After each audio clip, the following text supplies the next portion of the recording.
Et avec nous, Pierre Ourcade, avocat au barreau de Paris, de New York et de Californie. Merci d'avoir accepté notre invitation. Alors pourquoi cette offensive médiatique de Nafissatou Diallo?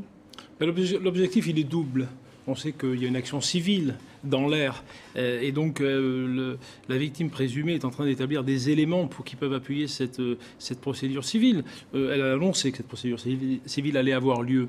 Et puis, mettre la pression sur le procureur. On sait que Cyrus Vance, le procureur, a des doutes, n'a peut-être pas encore pris sa décision sur l'éventualité du procès. Donc, deux objectifs principaux. Mais pour elle, le procès civil qui pourrait arriver est important. Donc, elle a intérêt à se montrer et à frapper l'opinion publique. Un procès civil qui se termine souvent d'ailleurs par des indemnisations financières aux États-Unis. Bien sûr, un procès civil, la charge de la preuve, le niveau de ce que vous devez démontrer à un jury civil est moins élevé dans un cadre civil que dans un procès pénal. En d'autres termes, un juré pénal doit être convaincu au-delà d'un doute raisonnable. Un juré dans le cadre civil, il faut simplement lui prouver qu'il est un peu plus probable que les faits se soient commis plutôt qu'ils ne se soient pas commis.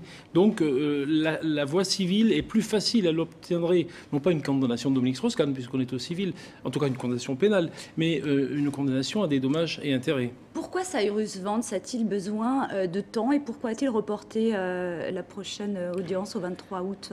Cyrus Vance et Nafissatou Diallo, c'est un duo un peu improbable. Au début, pendant le premier mois, il l'a protégé, c'est son seul témoin. Et puis ensuite, il y a eu des dissensions puisqu'il a eu des doutes sur sa crédibilité. Et maintenant, il ne doit pas du tout approuver ces sorties médiatiques qui peuvent lui poser des problèmes dans le dossier pénal. Cyrus Vance est en train de réfléchir. Il s'est donné un délai supplémentaire pour répondre à votre question.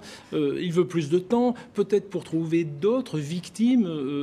On a vu le cas de Tristan Bannon, en tout cas pour préparer son dossier. D'autres témoignages d'éventuelles victimes de Dominique Voilà, Strauss-Kahn. l'enquête continue. Cyrus Vance, il bosse son dossier pour prendre une décision qui va être très importante pour toutes les parties, mais pour lui-même aussi. Sur lui et pour sa carrière politique.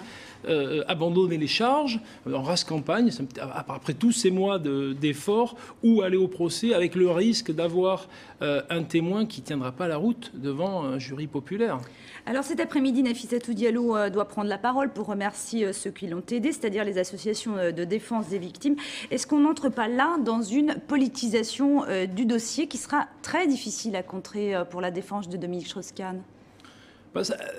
La victime, c'est un peu la victime présumée, c'est un symbole aux États-Unis. On sait que ce sont des sujets sensibles aux États-Unis. Donc le fait qu'il y ait, entre guillemets, une récupération médiatique par des groupes de pression, c'est assez classique aux États-Unis. Et dans le cas qui nous occupe, on a vraiment le chef de la Banque mondiale et une petite femme de ménage noire, immigrante récente aux États-Unis. Donc il n'est pas étonnant qu'elle soit aidée par ces groupes, que ce soit des groupes religieux et autres. Ça fait partie un peu du décor américain.